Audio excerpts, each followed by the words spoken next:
Hey guys, what's up? Kya chal? This is CA Nikunj Goenka, your tax mentor. Hopefully, you're doing great. And today we are going to discuss CMA Intermediate DTIDT paper number 7 का model question paper released for June 2025 examination. तो CMA inter DTIDT का हमने आपको practice session करवा दिया है, जहां पे दिसंबर 24 तक का क्वेश्चन पेपर मैंने आपको पूरा सॉल्व करवा दिया है। उसके बाद एडिशनली जून 2025 का जो इंस्टीट्यूट ने मॉडल टेस्ट पेपर रिलीज किया है फॉर CMA इंटर DTIDT, वो आज अपने इस पर्टिकुलर वीडियो में डिस्कस करेंगे। तो चलिए let's get started without wasting any time. And yes, the level of the question paper which has been released by the institute is good. It's definitely good, is better as compared to the last terms. ये वाली जो question paper है, इसमें standard का जो paper है वो definitely it's a good standard, it's not अ सब स्टैंडर्ड पेपर। तो लेट्स गेट स्टार्टेड बिकॉज यहाँ से क्वेश्चंस आपके एग्जाम में पूछे जा सकते हैं। When you are solving the paper with me, so I request you to please sit with a pen and a paper and a calculator. Wherever calculations required, you also do with me so that you come to know how much you know and how much you don't know. तो ऐसा नहीं है कि बस आप बस video देख के मेरा सोल्यूशन देख के बस ऐसे निकल जाओगे। You also have to make sure that whatever solution I am making you discuss, whatever questions I am making you discuss, you should able to understand beforehand. ऐसा नहीं है कि आप सोल्यूशन देख लिए, अच्छा ठीक है समझ में आ गया, नहीं, आपको खुद से वो आंसर आइडेंटिफाई करना है और आपको जो है आगे बढ़ना है। तो मैं एक एक करके क्वेश्चन डिस्कस करूंगा और उसका क्वेश्चन पढ़ूंगा, अपना आंसर डिस्कस करूंगा और फिर आगे बढ़ूंगा सर, ठीक है। आप बीच बीच में वीडियो पॉज कर देना जहां पे भी रिक्वायर्ड होगा। तो लेट्स गेट स्टार्टेड। फर्स्ट है आपका विच of the following is an agricultural income. सबसे पहला 15 एमसीक्यूज है, ठीक है। 15 एमसीक्यूज आता है, 2 मार्क्स ईच, 30 मार्क्स का आपका एमसीक्यू एकदम स्ट्रेट फॉरवर्ड है। विच of the following is an agricultural income. मैंने एक्चुअली एक बार ऐसे पेपर एक बार सॉल्व कर लिया था before actually shooting this video, तो इसलिए मैंने टिक लगा दिया, बट ठीक है। विच of the following is an agricultural income, आपसे पूछा इनमें से कौन सा इनकम एग्रीकल्चरल इनकम माना जाएगा सर, ठीक है। इसमें से कौन सा इनकम एग्रीकल्चरल इनकम माना जाएगा। तो सबसे पहले आओ अपने आते हैं dividend paid by company out of agricultural income. Dividend income कभी भी एग्रीकल्चरल इनकम नहीं होगा, वो हमेशा अदर सोर्सेज इनकम होगा। Share of profit of a partner from a firm engaged in agricultural operation. Agricultural operation में जो फर्म एंगेज्ड है उसमें से जो प्रॉफिट अर्न होगा वो पार्टनर को दिया जाएगा। तो ये जो शेयर ऑफ प्रॉफिट है ये उसका एग्रीकल्चरल इनकम माना जाएगा। किसका? पार्टनरशिप फर्म से पार्टनर को जो शेयर ऑफ प्रॉफिट आएगा। तो this is the correct answer. But एक बार बाकी भी देख लेते हैं। Income from supply of water by SSC from a tank in its agricultural land. No, it has nothing to do with agricultural production. Interest receive by a money lender, ये भी आपका एग्रीकल्चरल इनकम नहीं है। तो यहाँ पर agricultural income क्या है? The profit which is earned by the partner from its partnership firm and that partnership firm is engaged in agricultural operations. This is considered to be agricultural income. तो option B is the correct answer. देखो next जो part है वो अच्छा सवाल है, tax liability का सवाल है, बड़े सरचार्ज है, बड़े अमाउंट है, तो अच्छे से कैलकुलेशन करना था इसमें। Mister Pratik age 48 years and resident in India has a total income of 6 crore 50 lakhs। Pratik का टोटल इनकम है 6 crore 50 lakhs comprising long term capital gain 20%, section 112 55 lakhs, short term capital gain under section 111 है 15% 65 lakh, and other income कितना है 5 crore 30 lakhs। what is the tax liability for this assessment year under the default tax regime। ध्यान से सुनो, पूछा क्या है कि डिफॉल्ट टैक्स रेजिम में आपकी टैक्स लाइबिलिटी क्या होगी। तो डिफॉल्ट टैक्स रेजिम में तो अपने को पता है न्यू रेट में जाना है, 115 BAC सबसेक्शन 1A के हिसाब से अपने को कैलकुलेशन करना है। यहां पर अपने पढ़े थे कि डिफॉल्ट टैक्स रेजिम में maximum surcharge rate for long term capital gain, short term capital gain under 111 and dividend income can not exceed 15%। यहां पे आपका अदर इनकम 5 करोड़ से ज्यादा है तो यहां पर भी आपका सरचार्ज 25% होगा। बट बाद बाकी लॉन्ग टर्म कैप गेन और शॉर्ट टर्म कैप गेन जो दो कंपोनेंट है इसके टैक्स के ऊपर सरचार्ज 15% होगा। तो आपको अलग अलग टैक्स निकालना पड़ेगा। सबसे पहले हमने अपना 5 करोड़ 30 लाख पे टैक्स निकाल लिया। 5 करोड़ 30 लाख पे टैक्स, पहले 15 लाख तक पे टैक्स निकाल लो क्योंकि 15 लाख तक पे वेरिएबल लिमिट है। 15 लाख तक पे टैक्स अपने सबको पता है 1,40,000 है, up to 3 lakh. Then next 4 lakh पे 5%, देन ये हो गया आपका 3 to 7 लाख, देन 3 लाख पे 10%, देन 2 लाख पे 15%, ठीक है, देन 3 लाख पे 20%। तो इस तरीके से आप अपना टैक्स कैलकुलेट कर लिए। 15 लाख तक के इनकम पे आपका टैक्स आएगा 1,40,000।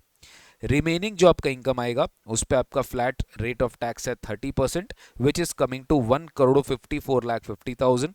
तो टोटल आपकी टैक्स बन रही है 1,54,50,000 प्लस 1,40,000। ये आपका टोटल टैक्स बन रहा है और इस पे जो सरचार्ज एप्लीकेबल होगा वो हो जाएगा आपका 25% सरचार्ज। याद रखेंगे क्योंकि अदर इनकम 5 करोड़ से ज्यादा है, तो यहाँ पर जो सरचार्ज लगेगा वो 25% ऑन द टैक्स लगेगा। तो ये जो आपका सरचार्ज आएगा विद 25% सरचार्ज, यहाँ पे आपका कंपोनेंट आ जाएगा 1,94,87,500। आप पॉज करके कैलकुलेट कर लेना, ठीक है, including surcharge.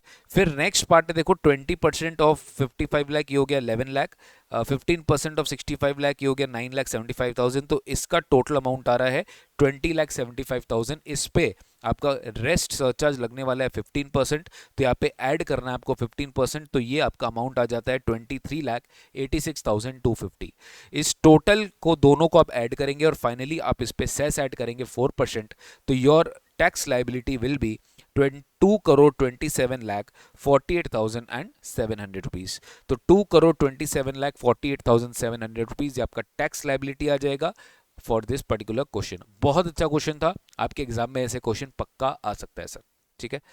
Which of the following receipt is taxable under the head income from other sources, इसमें से कौन सी रिसीट है जो आपके अदर सोर्सेज में टैक्सेबल होगी? तो सर अनकम्यूटेड पेंशन सैलरी में जाएगा, रेंटल इनकम एचपी में जाएगा, transfer of rural agricultural land taxable ही नहीं है कहीं पे क्योंकि it's not a capital asset, but racing establishment से जो इनकम होगा ये कैजुअल इनकम होगा, ये हमेशा अदर सोर्सेज में। तो option D is the correct answer. While computing taxable interest on delayed compensation, यहाँ पे 57 में हमने पढ़ा था एक स्टैंडर्ड डिडक्शन 50% का मिलता है, तो 50% option A is the correct answer. When income of a minor is clubbed, SSC will get a deduction under section 1032। याद रखिएगा 1500 is the maximum limit, but actual जो exemption होता है वो जितना इनकम क्लब हो रहा है उतना का exemption मिलता है subject to 1500। तो यहाँ पे 1500 is not the correct answer, but income which is clubbed subject to maximum 1500, this is the more appropriate answer। तो आपको most appropriate option में click करना है, मतलब चूज करना है। Option B is the correct answer. TDS is not required to be deducted under 194A if the amount of interest on loan does not exceed।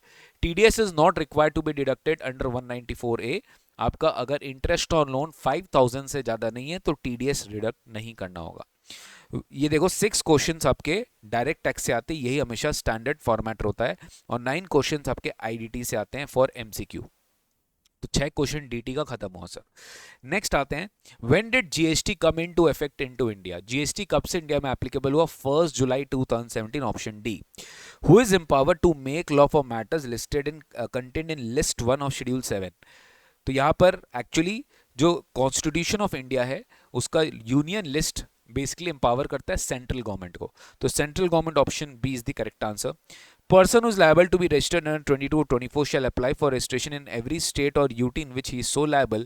कितने days में उसको application करना पड़ता है? उसको 30 डेज में एप्लीकेशन करना पड़ेगा from the date on which he becomes liable, but अगर वो CTP NRTP है तो 5 days before the commencement of business. Which of the following activities or transactions shall be treated neither as supply of goods nor as supply of services? इनमें से कौन से activities है जो ना तो गुड्स है ना तो services supply? Sale of land and building, definitely this is the correct answer, but lease of land definitely supply of service है, तो this is not the correct answer. Rent of building is supply of service, not the correct answer, all of the above, तो option नहीं है, तो option A is the correct answer. For which of the following goods the manufacturer is not allowed to offer composition scheme? Tobacco, ice cream, pan masala, याद होगा आपको, tobacco, ice cream, pan मसाला के cases में we are not allowed to enter for composition scheme। तो pan masala, ice cream, tobacco substitutes, तो option तो D is the correct answer. Option number A B C तीनों ही करेक्ट आंसर है, तो D all of the above is the correct answer. Under which article of the constitution of India GST council has been constituted? GST council की जो स्थापना हुई थी वो आर्टिकल 279A के अंदर हुई थी। तो कॉन्स्टिट्यूशन ऑफ इंडिया में कॉन्स्टिट्यूशन ऑफ इंडिया का 279A का आर्टिकल जो है वो एम्पावर करता है गवर्नमेंट को to constitute a GST council. Which of the following is a taxable event of imported goods? 9 questions में भी आप ध्यान देना 6 और 3 का ब्रेकअप होता है जनरली, 6 जीएसटी से आता है और 3 कस्टम से आता है, ठीक है, okay. Which of the following is a taxable event for imported goods? तो जिस कौन से इवेंट पे अल्टीमेटली कस्टम लगता है, तो the date on which the goods crosses the custom barrier, this is the actual date on which the imported goods की taxable event आती है।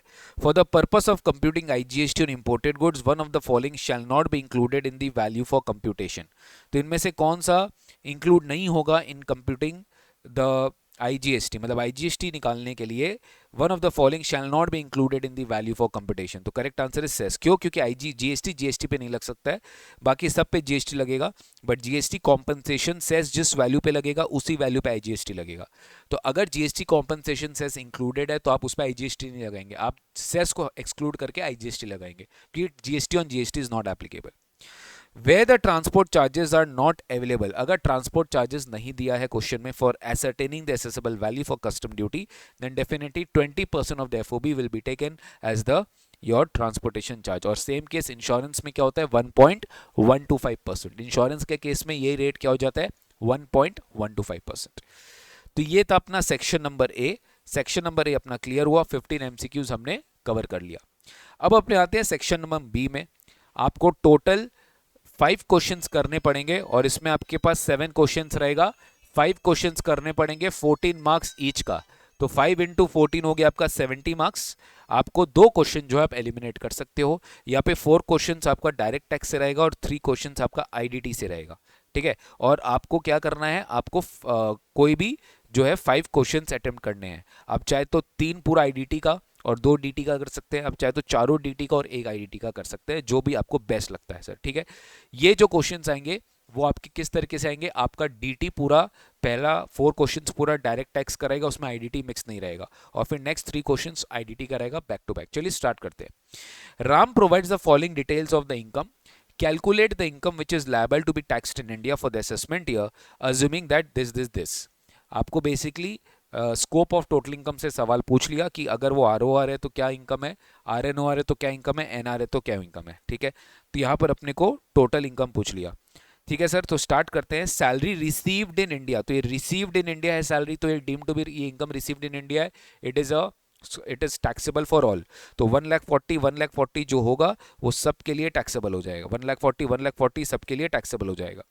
Income from T business in Nepal being controlled from India, अगर ये business India से control हो रहा है तो ये आरएनओआर के लिए हाथ में टैक्सेबल होगा, आरओआर के लिए तो होगा ही, बट एनआर के हाथ में ये टैक्सेबल नहीं होगा सर, ध्यान रखना, क्योंकि ये इंडिया के बाहर अक्रू हो रहा है, इंडिया के बाहर रिसीव हो रहा है। ऑल्दो कंट्रोल इंडिया से हो रहा है, ये एनआर के हाथ में टैक्सेबल नहीं होगा, बट आरएनओआर के हाथ में टैक्सेबल हो जाएगा। इंटरेस्ट ऑन कंपनी डिपॉजिट, अच्छा और एक बात, ये नेपाल में टी बिजनेस हो रहा है तो उसमें 40-60 का रूल आप एप्लीकेबल नहीं करेंगे। Interest on company deposit in Canada, तो ये 30,000 है, 30,000 आप पूरा आरओआर के हाथ में टैक्स कर देंगे, बट 1/3 इंडिया में रिसीव हुआ है, यानी 10,000 इंडिया में रिसीव हुआ है, तो टू दैट एक्सटेंड आप खाली 10,000 आरएनओआर और एनआर के हाथ में टैक्सेबल करेंगे। Next, profit for the year 22-23, मतलब ये पास्ट ईयर्स का प्रॉफिट है from a business in Tokyo remitted to India. Tokyo में कोई बिजनेस आप कर रहे थे, वहां से आपने प्रॉफिट कमाया और वो आपने इंडिया में रेमिट कर दिया, तो ये बेसिकली सर आपका जो है टैक्सेबल बिल्कुल नहीं होगा, ये इंडिया में बिल्कुल भी टैक्सेबल नहीं होगा sir, it will not be taxable in India for anyone. ROR, RNOR, NR will not be taxable because it is profits pertaining to past years. Income from property in India but received in USA. Income from property in India, तो India का property है और आपने India के बाहर receive किया, तो ये इनकम अक्रूड इन इंडिया है, ये इंडियन सोर्स्ड इनकम है, तो 45,000 जो होगा वो तीनों के हाथ में क्या हो जाएगा, टैक्सेबल हो जाएगा। 45,000 तीनों के हाथ में टैक्सेबल हो जाएगा। Income from property in London but received in Delhi, तो ये भी इंडियन सोर्स्ड इनकम है, ये प्रॉपर्टी लंदन है, ये हम कंप्यूटेड मान रहे हैं, आपको 30% स्टैंडर्ड डिडक्शन नहीं देनी है, हम कंप्यूटेड मान रहे हैं। तो सर यहाँ पर जो 1,50,000 है वो भी आप सबके हाथ में क्या कर देंगे, टैक्सेबल कर देंगे। Income from property in London but received in Canada, ये दोनों ही इनकम इंडिया के बाहर अक्रू हुआ और अराइज हुआ है, तो ये जो होगा आरओआर के लिए तो 2.5 लाख टैक्सेबल हो जाएगा, बट बाकी किसी के लिए टैक्सेबल नहीं होगा sir. Income from business in Zambia but control from Turkey, again ये खाली आरओआर के हाथ में टैक्सेबल होगा और एनआर और आरएनओआर के हाथ में टैक्सेबल नहीं होगा। तो आप क्या करोगे, सबका टोटल लगा लोगे और जो आपका फाइनल आंसर आएगा वो आपका टोटल इनकम टैक्सेबल माना जाएगा, वो आपका टोटल इनकम टैक्सेबल माना जाएगा। Next, mister Bharat of Siliguri is offered an employment bye Vimal and company limited of Kolkata on a basic salary. देखो पहला सवाल बहुत अच्छा क्वेश्चन था, दूसरा भी बहुत अच्छा है। इसमें बेसिकली है कि तुमको एचआरए ज़्यादा बेनिफिशियल है कि तुमको आरएफए ज़्यादा बेनिफिशियल है। तो सैलरी में तुमको एक एनालिटिकल बेस्ड क्वेश्चन पूछा है, ठीक है। सैलरी में एनालिटिकल बेस्ड क्वेश्चन पूछा कि whether you should go for HRA और whether you should go for RFA. तो mister Bharat of Siliguri is offered an employment by Vimal and company limited Kolkata, ठीक है, on a basic salary of 5500 per month. Other allowances are DA not forming part of salary 4000 per month, ठीक है। तो HRA का जब exemption claim करते हैं अपने 1030 ने में, एचआरए का जब अपने एग्जेम्पशन क्लेम करते हैं 1030 ने में, तो यहाँ पर आपको rent paid minus 10% of salary लेना पड़ता है। सैलरी का जो डेफिनेशन है ना, उसमें डीए फॉर्मिंग पार्ट नहीं आएगा, I mean DA not forming part नहीं आएगा, उसमें खाली डीए फॉर्मिंग पार्ट आता है। तो अब ये वाला जो डीए ना, ये अब एग्जेम्पशन के लिए कैलकुलेट नहीं करोगे, ठीक है। Medical allowance fully taxable, bonus 1 month basic salary fully taxable. Company gives an option to him either to take a RF in Kolkata, जिसका रेंटल वैल्यू इतना है, इसका कोई फर्क नहीं पड़ता क्योंकि आरएफए हमको खाली एक फिक्स परसेंटेज ऑफ सैलरी के बेसिस पे निकालना है।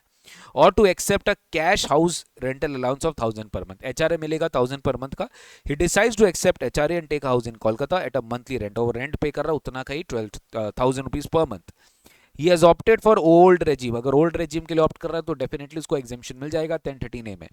Discuss with reason whether he has made a voice choice, तो आपको ये चेक करना है कि किस सिचुएशन में मेरी टैक्सेबल सैलरी कम आएगी, जिसमें मेरा टैक्स कम लगेगा, मेरा टेक होम ज्यादा रहेगा, तो that is most beneficial for me. तो यहाँ पे आपको बेसिकली टैक्सेबल सैलरी निकालना था बोथ द ऑप्शंस में, ठीक है। तो अब देखो मैं आपको प्रेजेंटेशन टेक्निक भी दिखा रहा हूँ, इसलिए क्योंकि आपको पता चले कि एग्जामिनेशन में कितना सिंपल टेक्निक आपको एक्सपेक्टेड है। इसमें कोई रॉकेट साइंस नहीं है कि सर प्रेजेंटेशन डिफिकल्ट है। बेसिक इंग्लिश लैंग्वेज जो है वो आपको रिटन जो इंग्लिश है वो आपका ठीक होना चाहिए। अपने ओन वर्ड्स में लिखिए, अच्छे से प्रेजेंट करिए आंसर्स को, बहुत सिंपल है, ठीक है। तो computation of gross taxable salary पहले हेडिंग दे देंगे और फिर यहाँ पे आपको 3 कॉलम बनाना चाहिए। बनाने को तो आप और भी बना सकते हैं, बट तीन कॉलम बनाओगे तो वो बेटर होता है, ठीक है। उसमें पर्टिकुलर्स, अमाउंट और अमाउंट, तो एक अमाउंट का जो कॉलम होगा वो एचआरए का होगा और एक अमाउंट का जो कॉलम होगा वो आपका आरएफए का होगा, ठीक है। चलो, तो पहले हो गया अपना एचआरए, फिर हो जाएगा अपना आरएफए। तो ध्यान देंगे, सबसे पहले आप आ रहे बेसिक सैलरी में।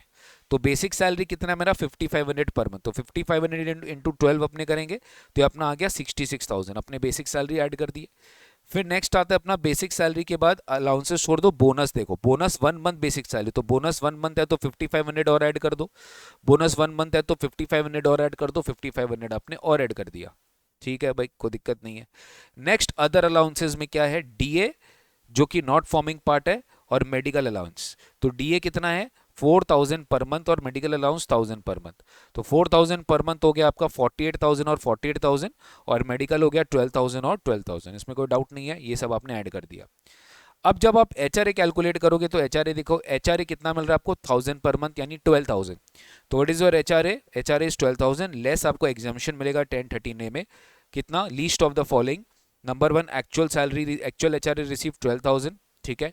फिर हो जाएगा rent paid minus 10% of salary, rent कितना पे किया आपने, रेंट आपने पे किया 12,000 माइनस 10% ऑफ सैलरी, सैलरी कितना होगा, खाली basic plus DA forming part plus commission, तो यहाँ पे डीए फॉर्मिंग पार्ट नहीं है तो खाली 66,000 का 10% कितना हुआ, वो हो गया आपका 6600, ठीक है। तो 12,000 माइनस 6600 गिव्स यू 5,400।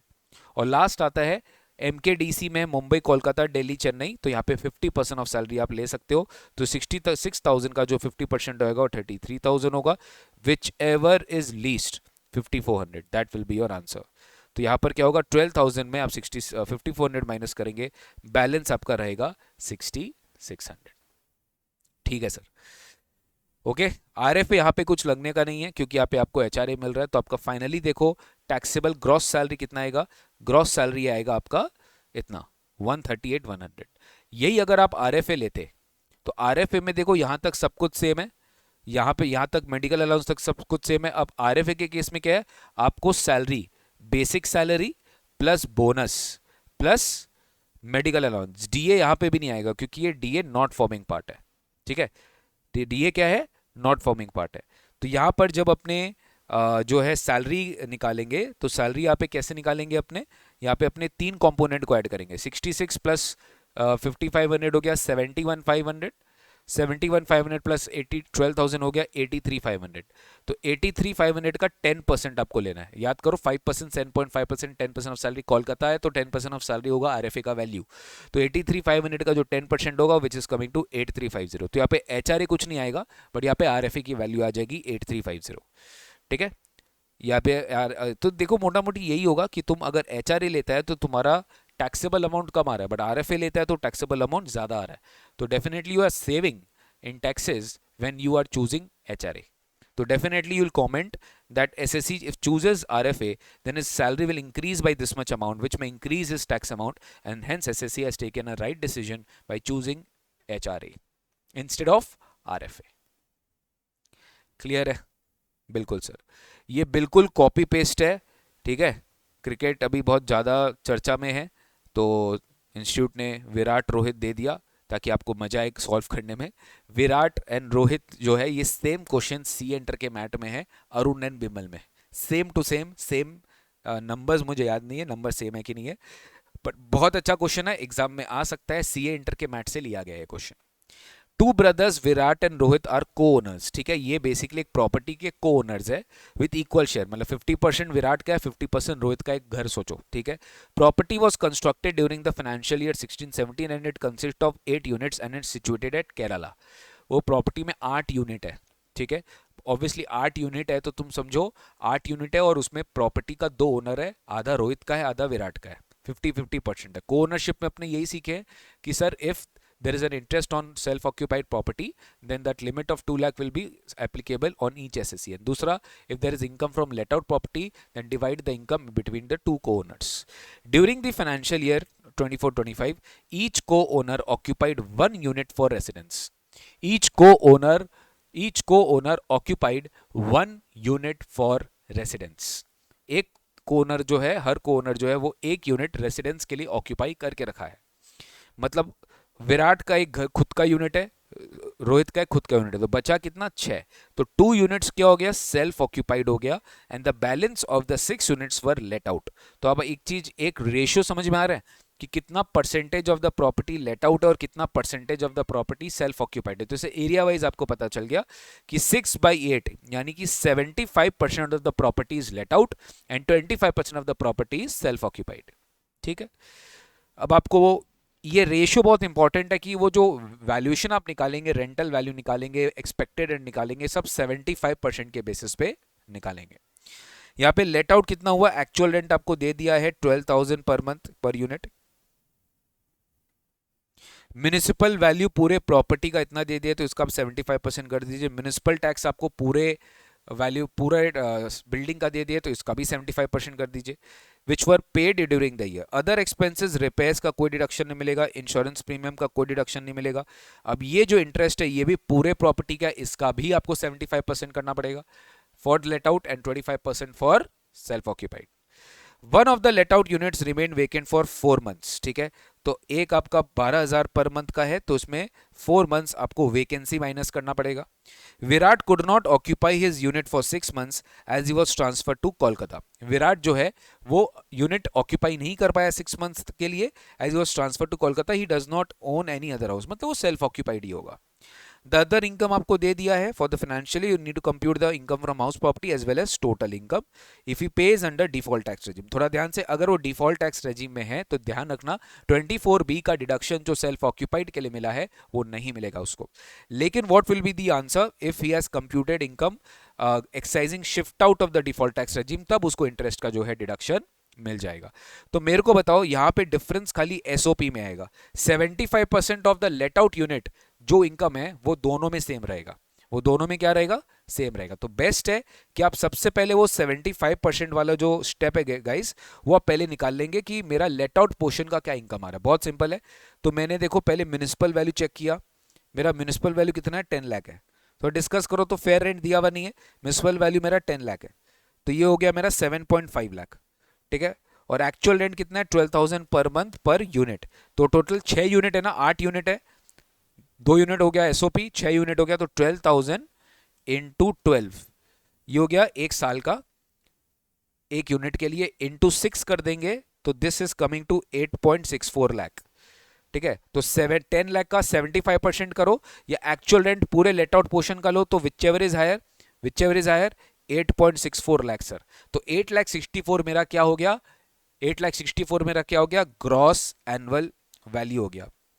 ठीक है, तो 8,64,000 मेरा ग्रॉस एनुअल वैल्यू हो गया। लेकिन हाँ, इसमें अपने को क्या करना है, अपने को वेकेंसी भी माइनस करना है। वेकेंसी कितना माइनस करना है, 12,000 इंटू 1 इंटू 4, तो ये हो गया मेरा -48,000। तो -48,000 अगर अपन करते हैं तो यहाँ पर अपना जो आएगा वो आ जाएगा 8,16,000। ठीक है, 8,16,000, तो 8,16,000 विल बी आवर दिस। ठीक है, तो 7,50,000 और 8,16,000, इसमें विच एवर इज हायर होगा, ऑब्वियसली 8,16,000 होगा।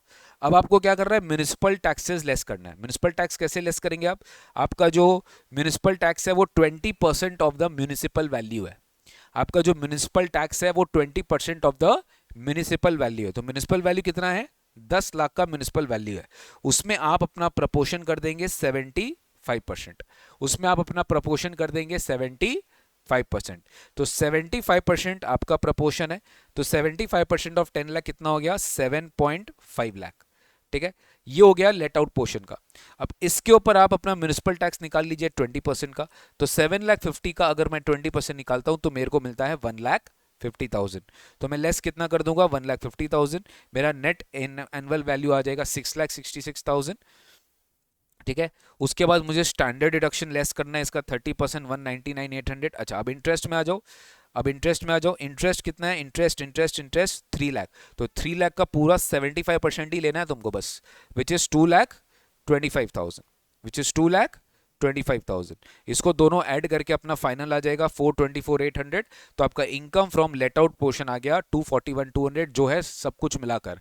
अब इसमें अरुण का कितना है, सॉरी अरुण भी मतलब विराट का और रोहित का हाफ हाफ हो जाएगा, 50-50। विराट एंड रोहित का क्या हो जाएगा, हाफ हाफ हो जाएगा, 12600 12600। फिर अब ये डिफॉल्ट टैक्स रेजिम में जाए कि शिफ्ट आउट करे, दोनों सिचुएशन में इसका आंसर सेम रहेगा 12600। ठीक है, तो ये आपने निकाल लिया। अब आप एक एक ऑप्शन में आएंगे। If Virat pays tax under default tax regime, तो फर्स्ट तो आपका 126 है, 12600 है इनकम फ्रॉम लेट आउट, लेकिन सेल्फ ऑक्यूपाइड प्रॉपर्टी का जो इनकम है वो जीरो होगा, no deduction. 24B is not allowed because you are under default tax regime. तो यहाँ पे 0,0,0,0 हो जाएगा सबके केस में। एंड यहाँ पे अदर इनकम दे दिया, अदर इनकम जोड़कर आप ऐड करके अपना टोटल इनकम निकाल लेंगे, एकदम इजी था। लेकिन अगर वो डिफॉल्ट टैक्स रेजिम से ऑप्ट आउट करता है तो सुनो मेरा बात, तुम्हारा जो इंटरेस्ट और लोन था वो कितना था, 3 लाख। तो 3 लाख में 25% तो मेरा सेल्फ ऑक्यूपाइड पोर्शन का है, तो वो है 3 लाख का 25% कितना होता है, 3 लाख का 25% कितना होता है, 75,000। 75,000 का दोनों को हाफ हाफ मिल जाएगा, 37,500 37,500। तो यस, लिमिट के अंदर है सर, लिमिट के अंदर है, दोनों को 37,500 37,500 जो है इसका डिडक्शन मिल जाएगा। ये इसका लॉस है 37,500, ये इसका इनकम है। आपका फाइनल इनकम कितना हो जाएगा, 83,100। आपका फाइनली कितना हो जाएगा, 83,100। ये आपका अदर इनकम है, और फाइनली जो आपका टोटल इनकम है वो आपका ये होगा सर। दोनों के सिचुएशन में आपका टोटल इनकम ये होगा। क्लियर है क्या, डन गाइस, डन डनाडन डन। यस सर, ये मेरा टोटल इनकम हो जाएगा। तो यहां पे बस डिफरेंस ये है कि आपको इंटरेस्ट का भी डिडक्शन मिलेगा 24B में। नेक्स्ट ऑफ पीजीबीपी का क्वेश्चन में आते हैं, ये इंस्टीट्यूट के मैट का ही क्वेश्चन है। From the following particulars of mister Khote for the year ending this, calculate his taxable income from business. ठीक है, ये सब कुछ दे दिया है और आपको क्या निकालना है, टैक्सेबल इनकम फ्रॉम बिजनेस निकालना है। आपको क्या निकालना है, टैक्सेबल इनकम फ्रॉम बिजनेस।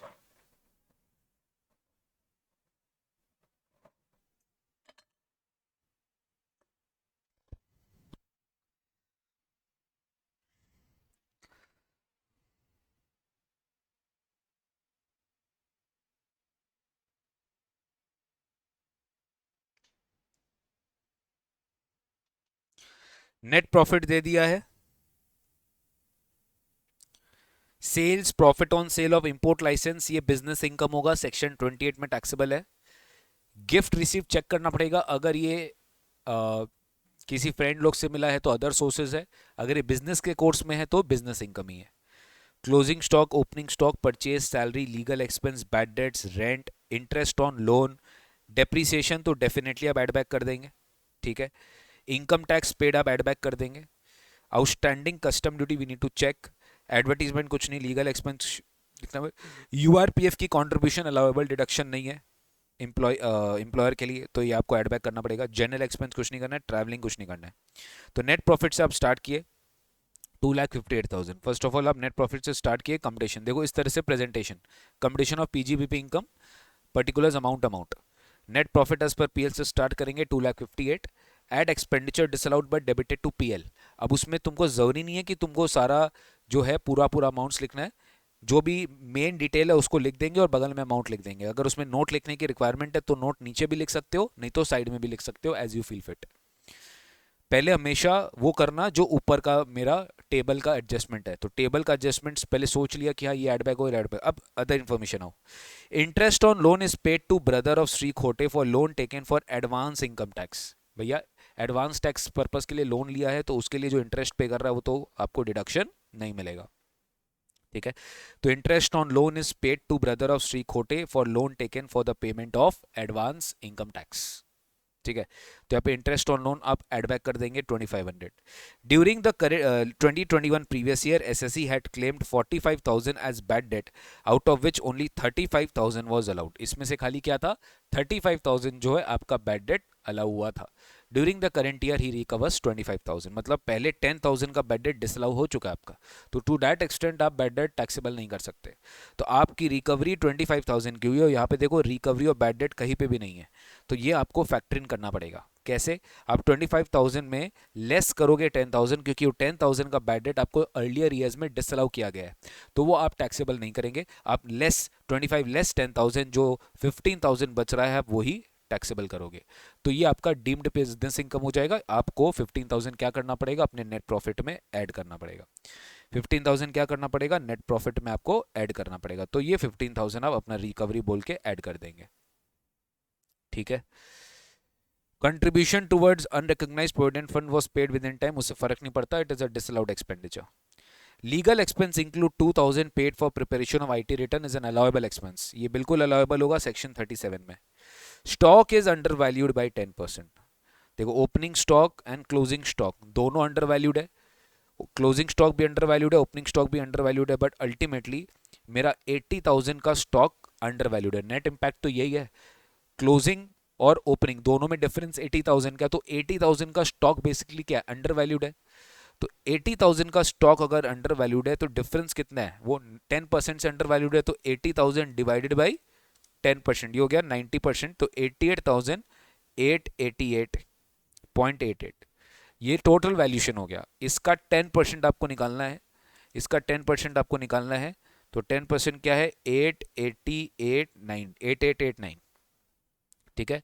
888, क्या मैं बोल रहा हूँ 888, तो ये जो आपका 888 है, इतना से आपका जो है इंपैक्ट आएगा आपके प्रॉफिट्स में। 888 पे आपका इंपैक्ट आएगा प्रॉफिट्स में। तो ये क्या करना है आपको, डेफिनेटली आपका closing stock net incremental under valued है, तो आपका प्रॉफिट्स क्या हो जाएगा, बढ़ जाएगा सर। तो 888 क्या करना है आपको एड बैक करना है, ठीक है। आप इसका नेट इंपैक्ट देखोगे तो आपको 888 ही दिखेगा, आप अलग अलग भी कर सकते हो, एक साथ में भी कर सकते हो, ठीक है। Gift receipt was given by a supplier for achieving target sale, तो लेट इट बी क्रेडिटेड, क्योंकि ये बिजनेस इनकम हो जाएगा, तो इसका कुछ करना नहीं है आपको, ठीक है। Outstanding custom duty has been paid on 31 दिसंबर 24-25 का आईटीआर का फाइल हुआ था 31 अक्टूबर तक, return filing due date, but उसके बाद आपने पे किया, तो आउटस्टैंडिंग कस्टम ड्यूटी भी आपको एड बैक करना पड़ेगा। तो 25,000 आप क्या कर दोगे, 25,000 आप क्या कर दोगे, एड बैक कर दोगे। इनकम टैक्स पेड हमने क्या कर दिया, एड बैक कर दिया। Contribution towards URPF add back कर दिया। इंटरेस्ट ऑन लोन में एडवांस टैक्स था, एड बैक कर दिया, ठीक है। नेक्स्ट आओ। He comes to know that his former employer had embezzled cash of 5,000 on 31st March 24। Last year उसका कोई एम्प्लॉय ने कैश चोरी किया था 5,000 का, जिसका कोई अकाउंटिंग ट्रीटमेंट नहीं हुआ, तो ये तो कैश लॉस है, ये तो कैश लॉस है, ये तो आपने बुक्स में डेबिट ही नहीं किया, ये तो आपको करना पड़ेगा 5,000। तो 5,000 का क्लेम आप ले सकते हो एज लेस। तो expenditure allowed but not debited, तो एम्बेजलमेंट बाय एम्प्लॉय, इसको 5000 आप क्या करोगे, लेस कर दोगे सर। ठीक है। Next, traveling expense includes 50,000 being cost of trip to Singapore by an employee for 10 days. 8 days is useful for business and 2 days has been allowed as holiday. तो 50,000 का 2/10 यानी 20% कितना हुआ, 10,000। तो 10,000 क्या करना है आपको, 10,000 क्या करना है आपको, एड बैक करना है। 10,000 क्या करना है, एड बैक करना है। ठीक है। तो जो सैलरी है बेसिकली, जो भी आपका इसमें वो आएगा, जो ट्रिप का एक्सपेंसेस है, जो ट्रिप का एक्सपेंसेस है, include 50,000 being for 10 days 8 days 2 days holiday to employ. ठीक है, ये आपको करना है। लेकिन अब इसमें एक चीज क्या है, 50,000 हो गया ना अपना, तो 50,000 इंटू आप 2/10 अगर कर रहे हो, ध्यान से सुनना, जो आपका ट्रैवलिंग एक्सपेंडिचर है, ये आपका स्टाफ वेलफेयर एक्सपेंस ट्रीट किया गया है बीइंग अलाउड एज 37(1). अब इसमें कुछ डिबेटेबल इशू है गाइस, कि ये पर्सनल पर्पस है, ये डिसअलाउ होना चाहिए, बट केस लॉज अगर हम देखते हैं तो एक स्टाफ वेलफेयर एक्सपेंस है ये, एम्प्लॉय के लिए, उसके फैमिली मेंबर्स के लिए नहीं है, तो इसको भी अलाउ किया गया है। तो आप भी अपने एग्जाम में इसको अलाउ करके आना। Traveling will be fully allowed as deduction as a trip for 10 days, out of which 8 days spent for business purpose and remaining 2 days shall be treated as staff welfare expenditure under 371। तो इसको आप disallow नहीं करेंगे, इसको आप ऐसे ही रहने देंगे, बट आपको नोट लिखना पड़ेगा।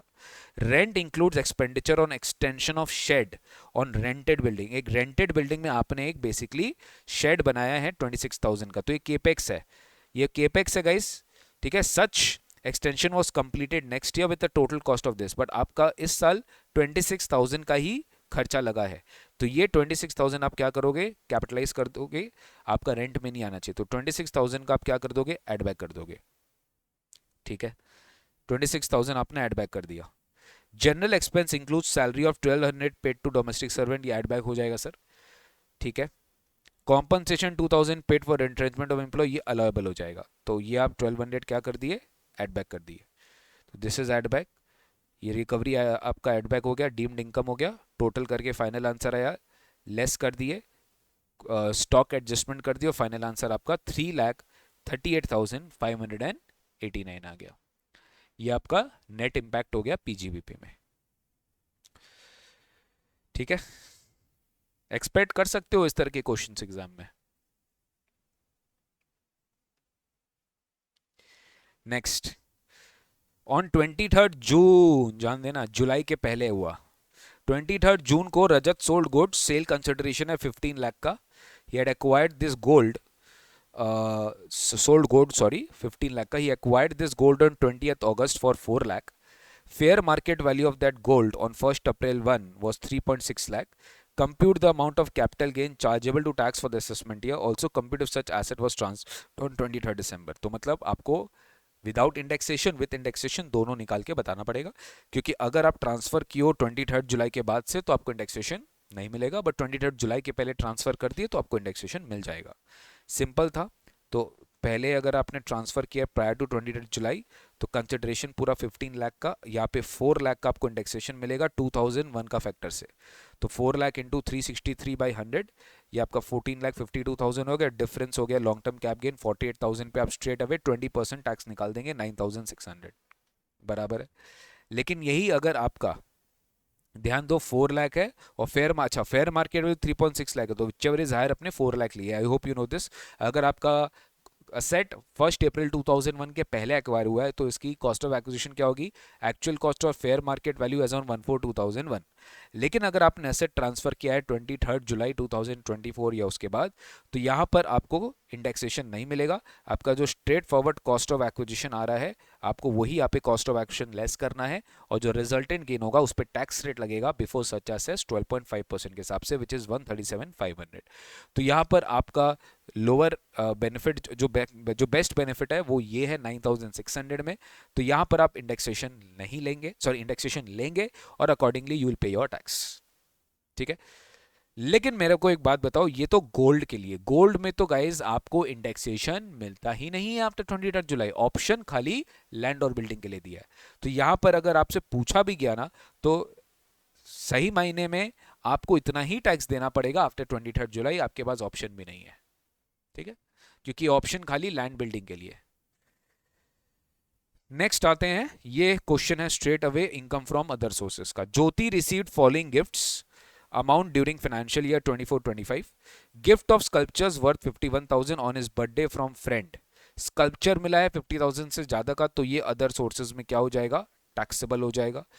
कार मिला है, car is not a property, car is not a property, okay, car is not a property, तो it will not be taxable under other sources. Cash gift of 20,000 from 3 friends each, तो ये भी taxable हो जाएगा other sources में। Acquired an office building on 12 December, ये हो गया property from his friend Raj for consideration of 12 lakh and stamp duty value है 15 लाख, तो 3 लाख का डिफरेंस टैक्सेबल हो जाएगा क्योंकि ये 10% से ज्यादा का डिफरेंस है। In respect of land of Jyoti acquired by government, he received the following amount as interest. तो ये तीनों का तीनों आप ऐड कर दो, क्योंकि ऑल्दो ये पिछले सालों का है, but interest income will be taxable in the year of receipt and a standard deduction of 50% is allowed. ठीक है, तो this is how you had to do. देख सकते हैं आप आंसर, स्कल्पचर टैक्सेबल हो गया, कार टैक्सेबल नहीं हुआ, बाकी सब टैक्सेबल हो गया। ये 50% आपको यहाँ पर डिडक्शन मिलेगा, भूलना मत। ठीक है, ये 50% आपको यहाँ पे डिडक्शन मिलेगा, या भूलना मत। ये हो गया आपका taxable income from other sources, ये हो गया taxable income from other sources. Done guys?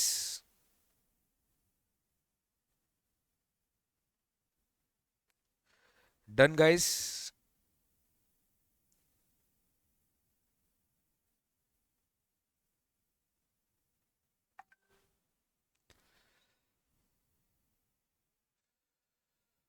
बोलिए।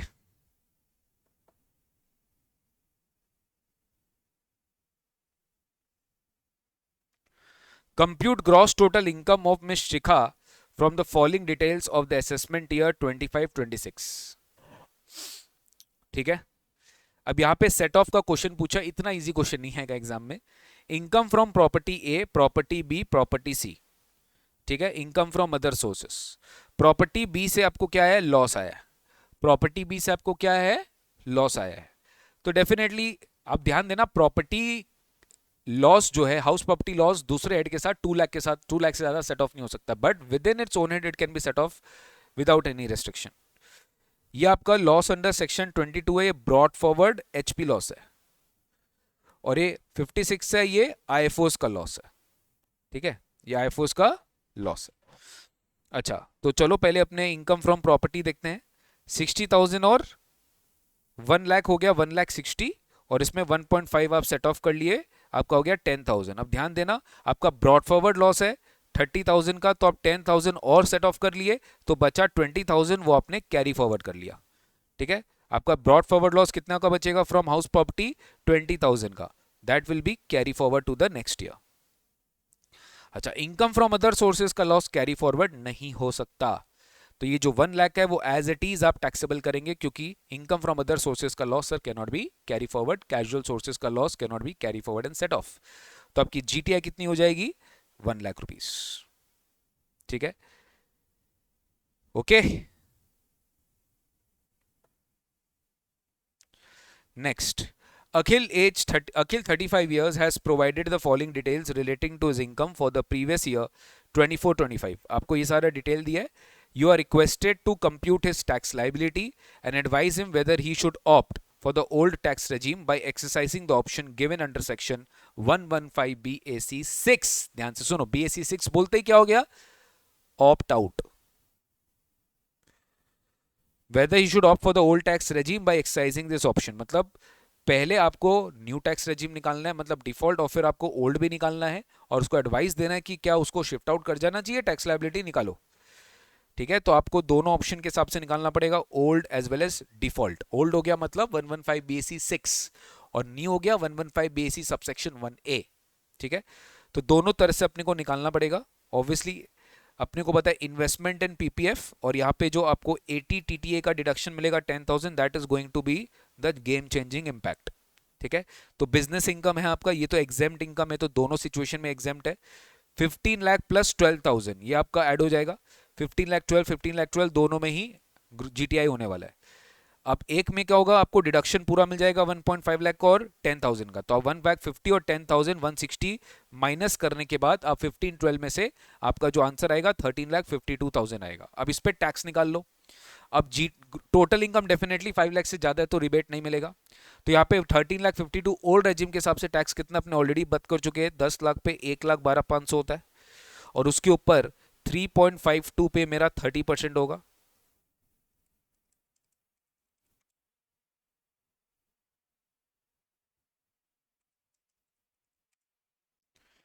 टू लैख 18,100, 2,18,100 आपका टैक्स आ रहा है। अब इस पे आप सीधा सेस ऐड कर दीजिए, इसका 4%, इसका 4% कितना आता है 8724, ठीक है, और आपका टोटल कितना आ रहा है 2,26,824, और आप उसको राउंड ऑफ करके लोअर राउंडिंग ऑफ करेंगे 226,820, ठीक है। नेक्स्ट आता है आपका default tax regime. Default tax regime में आप देखो यही इंपैक्ट है, ये दोनों के दोनों जो डिडक्शंस है वो आपको नहीं मिलेंगे डिफॉल्ट टैक्स रेजिम में, और स्ट्रेट अवे जो आपका जीटीआई है वही आपका टोटल इनकम होगा। अब इसका टैक्स थोड़ा ध्यान से निकालना, इसका टैक्स कैसे निकलेगा, 0 से 3, 4 लाख पे 5%, 3 to 7, अगर तुमको याद होगा 15 लाख पे अपने शॉर्टकट निकाल चुके हैं 1,40,000, एंड 12,000 पे 30%, तो 143,600 इज योर टैक्स लाइबिलिटी। इस पे 4% सेस ऐड कर दीजिए, तो 143,600 पे 4% सेस ऐड करेंगे 5,744, राउंड ऑफ करेंगे lower 149,340। Definitely default tax regime is much better for me, and hence it will be advisable to not to opt for default tax, I mean not to opt out of the default tax regime, basically not to opt for the option available under 115 BAC 6, that is to opt out of the default tax regime। वो भी एक तरह का option है, नहीं जाना है आपको उसमें, ठीक है। तो ये थे डायरेक्ट टैक्स के क्वेश्चंस। अब अपने जाते हैं, मूव करते हैं जीएसटी में। जैसा मैंने बताया था आपको एबीसी एनालिसिस में एक क्वेश्चन पूरा थ्योरेटिकल रहेगा, और इतना इजी क्वेश्चन का डिस्कशन मैं डोंट थिंक सो रिक्वायर्ड है। डिफरेंशिएट करो डीटी आईडीटी में से, are you joking. Discuss the key benefits of GST to business and industry sector, मैंने बताया था इस तरह के क्वेश्चंस आपके एग्जाम में आ सकते हैं, एक बार उसको रीड करके चला जाना। थ्योरेटिकल क्वेश्चन है, एक क्वेश्चन आपके आईडीटी में से आएगा। अब आते हैं नेक्स्ट, आपका ये आया आपका चार्ज ऑफ जीएसटी में से, ठीक है। इस तरह के क्वेश्चंस आ गए एग्जाम में। देखो, examine with brief reasons which person is liable to pay GST on the following cases whether supplier and recipient both are located in taxable territory. आपको पूछा गया कौन से पर्सन को जीएसटी पे करने की लायबिलिटी है, इनमें से किस पर्सन को जीएसटी पे करने की लायबिलिटी है। तो Vikas being an insurance agent registered under GST received commission of 12 lakh from insurance company. Insurance company से 12 लाख का कमीशन मिल रहा है। विकास एक इंश्योरेंस एजेंट है, जीएसटी में रजिस्टर्ड है, 12 लाख का कमीशन मिल रहा है, इंश्योरेंस कंपनी से मिल रहा है। तो insurance company basically service, insurance agent basically services किसको दे रहा है, इंश्योरेंस कंपनी को दे रहा है। तो यहाँ पे इंश्योरेंस कंपनी के ऊपर जीएसटी की लाइबिलिटी आ जाएगी दोस्त, इंश्योरेंस कंपनी के ऊपर जीएसटी की लाइबिलिटी आ जाएगी। Liability to pay GST will be on the recipient, that is insurance company. Mukesh being a business facilitator, GST में रजिस्टर्ड है, received commission of 1,95,000 for the services provided to the urban branch of a nationalised bank with respect to saving bank account. I repeat sir, ये rural branch होता तो exempt हो जाता, but business facilitator ने service दिया एक bank के जो है सर्विसेज दिया एक बैंक के अर्बन ब्रांच को, तो ये यहाँ पर भी जो है रिवर्स चार्ज लगेगा, और ये जो बैंक होगा इस बैंक के ऊपर जीएसटी की लाइबिलिटी आ जाएगी। You have to explain, okay? You have to explain. Gukesh registered under GST as an independent director of this company received sitting fee. ये कोई employee relationship नहीं है, amounting to 1 lakh। तो यहाँ पे जो कंपनी ने डायरेक्टर से सर्विसेज लिया, the company will be the body corporate XYZ company limited will be liable to pay GST under reverse charge, and considering that the services which is provided by the director to the company is not in the nature of employer relationship। Next देखो, exactly आपका question आ गया बेटा, कहां से, बहुत अच्छा सवाल है, टाइम ऑफ सप्लाई से। पहले आपको सोचना पड़ेगा कि ये रिवर्स चार्ज में है, और फिर रिवर्स चार्ज के बेसिस पे जो टाइम ऑफ सप्लाई होता है वो आपको निकालना पड़ेगा। चलो स्टार्ट करते हैं। टी सीरीज एक म्यूजिक कंपनी है, and it is a registered dealer in India. It paid some advance 5 lakh to mister Vikas, a music composer. तो म्यूजिक कंपोजर क्या कर रहा होगा, टी सीरीज को सर्विसेज दे रहा है। तो यहाँ पे टी सीरीज ऑब्वियसली जब सर्विसेज ले रहा है क्या चीज का, for the copyright covered under this, तो मिस्टर विकास का एक कॉपीराइट है और टी सीरीज को उसने ट्रांसफर कर दिया राइट टू यूज कॉपीराइट, तो ऑब्वियसली टी सीरीज को सर्विस दे रहा है, टी सीरीज इस रॉयल्टी पे क्या पे करेगा, जीएसटी पे करेगा रिवर्स चार्ज में। ओके अब देखो यहां पर लिख दिया है कि टी सीरीज ने 5 लाख का एडवांस पे कर दिया है, तो ये आरसीएम में आ गया। 5 लाख का एडवांस कब पे कर दिया, 5 सितंबर को पे कर दिया है। It made the balance payment of 2,50,000 on 12 दिसंबर। तो यहाँ पे 2 पेमेंट डेट्स है, 2 पेमेंट डेट क्या है, एक 5 सितंबर, एक 2 सेकंड है 12 दिसंबर का, एक 5 लाख का, एक 2.5 लाख का। तो यहाँ पे 2 टाइम ऑफ सप्लाई आएगा in this case of reverse charge. You are required to determine the time of supply the Vikas raise the invoice. यहाँ पे विकास इनवॉइस अगर 6 अक्टूबर को रेज करता है तो अपने को पता है 6 अक्टूबर में अपने को 61st डे ऐड करना है। क्या करना है, 61st डे ऐड करना है, और जो डेट आएगा उसको इनवॉइस उसको पेमेंट डेट से कंपेयर करना है। बट ऑब्वियस है कि पहला आपका 5 सितंबर ही होगा क्योंकि पेमेंट डेट पहले आ चुका है। बट दूसरा डेट देखते हैं एक बार, वो 12 दिसंबर है और 6 अक्टूबर प्लस 61st डे। तो अक्टूबर में अपने चेक कर लेते हैं, अक्टूबर में आपका 31 डेज हुआ, 6 तो 25 डेज आपका अक्टूबर में गया, नवंबर में आपका 30 डेज गया राइट। तो दिसंबर में कितना बचा, दिसंबर में आपका 6, तो 61st डे जो है वो 6th ऑफ दिसंबर है। तो 6 दिसंबर और 12 दिसंबर whichever is earlier, 6th of December और 12 दिसंबर विच एवर इज अर्लियर। ठीक है, एक मिनट, तो यहां पर आपका 6 अक्टूबर,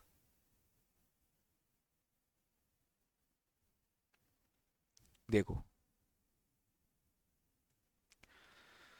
पहला केस में क्या हो रहा है, ध्यान देंगे। फर्स्ट पेमेंट का बात करते हैं 5 लाख का, तो डेट ऑफ पेमेंट 5 सितंबर है, ये ऑलरेडी अपने डिस्कस कर चुके हैं। डेट ऑफ पेमेंट 5 सितंबर है, ठीक है। Invoice dates plus 61st day, 6 October plus 61st day, date on payment है, तो ये 61st डे आपका 6 दिसंबर, तो obviously whichever is earlier 5 September. अब 2,50,000 का भी पेमेंट डेट 12 दिसंबर है, 6 दिसंबर है, तो ये 6 दिसंबर होगा इसका। I hope you understood. तो ये 6 दिसंबर है और ये 5 सितंबर है, दोनों पेमेंट्स का अलग अलग। अब अगर तुम मानते हो कि तुम्हारा इनवॉइस 17 दिसंबर का है, 17 दिसंबर का है, तो सर आपका पहला पेमेंट कब हुआ है, 5th ऑफ सितंबर में हुआ, तो वो सेम ही रहेगा, 5 सितंबर ही आपका टाइम ऑफ सप्लाई होगा। क्यों, क्योंकि 17th of December plus 61st day आप जब करोगे तो कितना आएगा बताओ, ये सब कर लो अच्छे से। 17 दिसंबर प्लस 61st डे कितना आएगा, दिसंबर में 31 डेज, तो माइनस 17 कर दो, दिसंबर का 14 डेज, जनवरी का 31 डेज और फरवरी का 17th डे। ठीक है, तो 17th फरवरी 2025, ठीक है, तो 17th February 2025 is our this 61st day. ठीक है, वो चेक कर लेते हैं, 31 माइनस 17 जनवरी,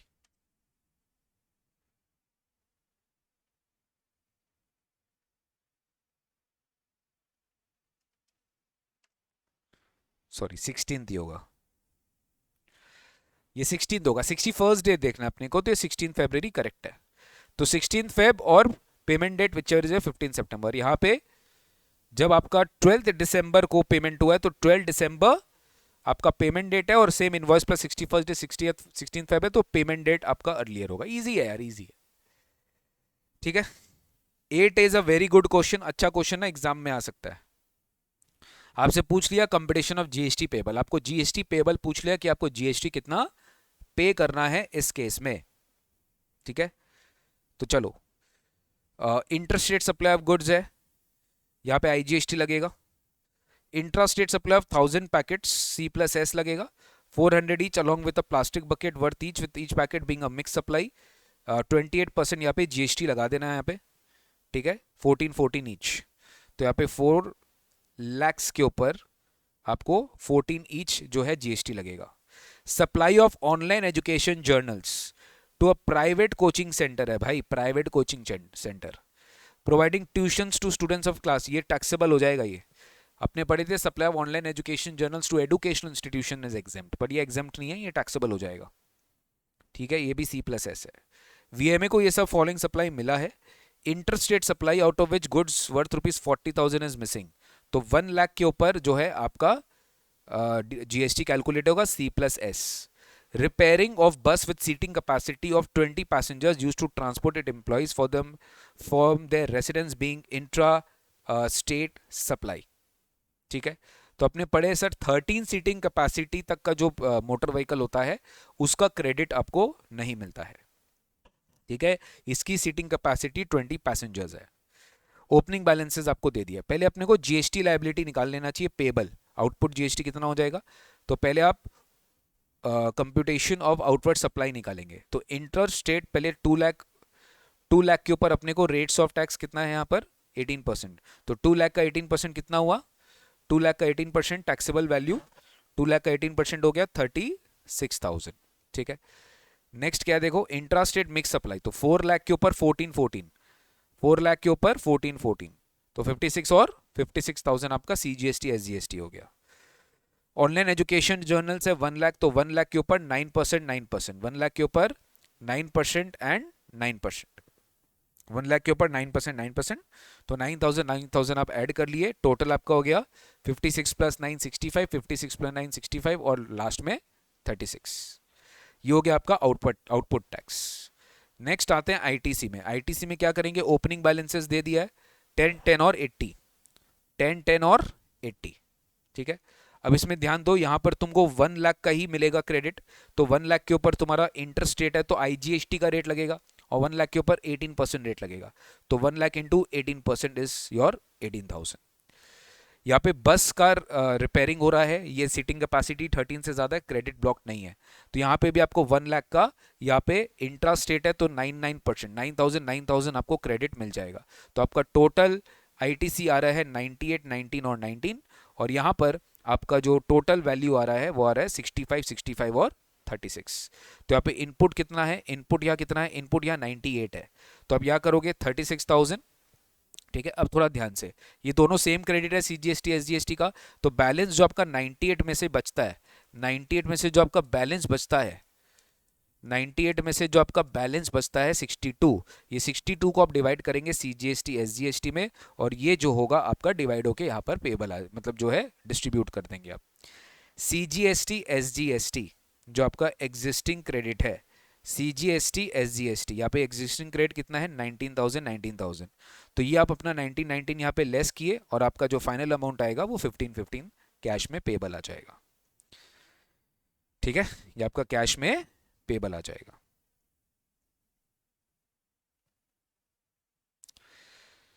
नेक्स्ट आते हैं कैलकुलेशन ऑफ कस्टम ड्यूटी। आपको कस्टम ड्यूटी कैलकुलेशन करना है। Compute the assessable value of a machine imported from Germany by this company under customs act, also determine the duty liability. ठीक है, तो एफओबी वैल्यू, एयर फ्रेट दे दिया, insurance cost दे दिया है, नहीं दिया तो 1.125% होगा। अच्छा, एयर फ्रेट 20% से ज़्यादा नहीं हो सकता है, तो 30,000 का 20% हो गया मेरा 6,000, तो ये आप नहीं ले सकते, आपको 6,000 ही लेना है। Designing charges incurred in India, Indian agents commission, transport charges from port to factory in India नहीं लेना है। रेट ऑफ ड्यूटी चलो ठीक है। तो सबसे पहले आपको क्या करना है, एसेसेबल वैल्यू निकालना है। जब मैं बात कर रहा हूँ एफओबी वैल्यू का, तो आप स्टार्ट करिए किससे, एफओबी वैल्यू से स्टार्ट किए 30,000। ठीक है, ये डॉलर में सारा दिया है, तो 30,000 डॉलर आप ले लिए। अच्छा, डिजाइनिंग चार्ज और ये सब आईएनआर में, तो पहले आप सब कुछ आईएनआर में कन्वर्ट कर लो। एफओबी वैल्यू कितना है मेरा 30,000 है सर। ठीक है, तो एफओबी वैल्यू मैंने 30,000 यहाँ पर ले लिया, एफओबी वैल्यू मैंने यहाँ पे 30,000 डॉलर ले लिया। अब थोड़ा ध्यान देना है, जो डिजाइनिंग चार्जेस है ये एक पोस्ट इंपोर्टेशन एक्टिविटी है, क्योंकि इंडिया के बाहर ये इनकर नहीं हुआ है, तो ये आप इंक्लूड नहीं करेंगे। बट ये जो इंडियन एजेंट्स कमीशन है ये आप इंक्लूड कर सकते हो, ये आप इंक्लूड यहाँ पर कर सकते हो। ठीक है, तो यहाँ पर क्या आ रहा है देखो, एफओबी वैल्यू 30,000 डॉलर आया, 30,000 डॉलर में आपने 20% ऐड कर दिया 6,000। ठीक है, और यहाँ पे इंश्योरेंस अवेलेबल नहीं है, तो 30,000 का आप 1.125% ले लेंगे, विच इज 337.5। तो आपका टोटल वैल्यू आ रहा है 36,337.5। आईएनआर के हिसाब से जो आपका वैल्यूएशन है वो आ रहा है 85 पर डॉलर, तो इसको आप इंटू 85 करेंगे तो आपका वैल्यू आएगा 30,88,688। ठीक है, अब इसमें लोकल एजेंट्स कमीशन क्या है 20,000, तो यहाँ पे लोकल एजेंट्स कमीशन 20,000 ऐड कर देंगे तो आपका आ जाएगा 31,08,688। ठीक है, बस आपको अब बेसिक कस्टम ड्यूटी दिया है, rate of duty 10%, 10% SWS, total करेंगे, IGST निकालेंगे, बात खत्म। ठीक है, तो यहाँ पे आप 10% ऐड कर दिए, फिर आप उस कस्टम ड्यूटी पे 10% और ऐड कर दिए, टोटल निकाले, फिर फाइनली 18% IGST निकाल लिए। 18 था ना, 18 था ना, एक बार चेक कर लो। हाँ सर 18 था, 18% IGST निकालिए, फाइनल आंसर आ गया। ठीक है, so this is how you have to calculate your customs का आंसर। तो ये था सर अपना इंटर DT IDT का model test paper for June 25। It was pretty easy. दो तीन क्वेश्चन अच्छा मुझे लगा, एक तो MCQ तो बहुत इजी था, एक तो ये वाला मुझे बहुत अच्छा सवाल लगा, विराट एंड रोहित, अरुण एंड बेमल जैसा क्वेश्चन सी एंटर का, PGBP रिपीटेड क्वेश्चन था, और एक मुझे ये वाला क्वेश्चन बहुत अच्छा लगा,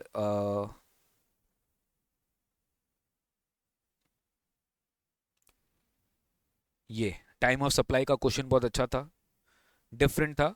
कंपटीशन ऑफ GST लाइबिलिटी, ये भी बहुत अच्छा सवाल था। तुमको इनपुट का टेस्ट भी कर लिया बस। ठीक है, तो ये 20 है, 13 से ज़्यादा है तो एक क्रेडिट मिल जाएगा इसका। ठीक है, दैट्स इट गाइस, ये था अपना इंटर DT IDT का model test paper. Hopefully I think आपको बाकी सेशंस भी आप देखते रहना जो हमारे चैनल पे अपलोड होगा। बस that's it for the day, thank you so much, see you very soon in the next session, bye bye.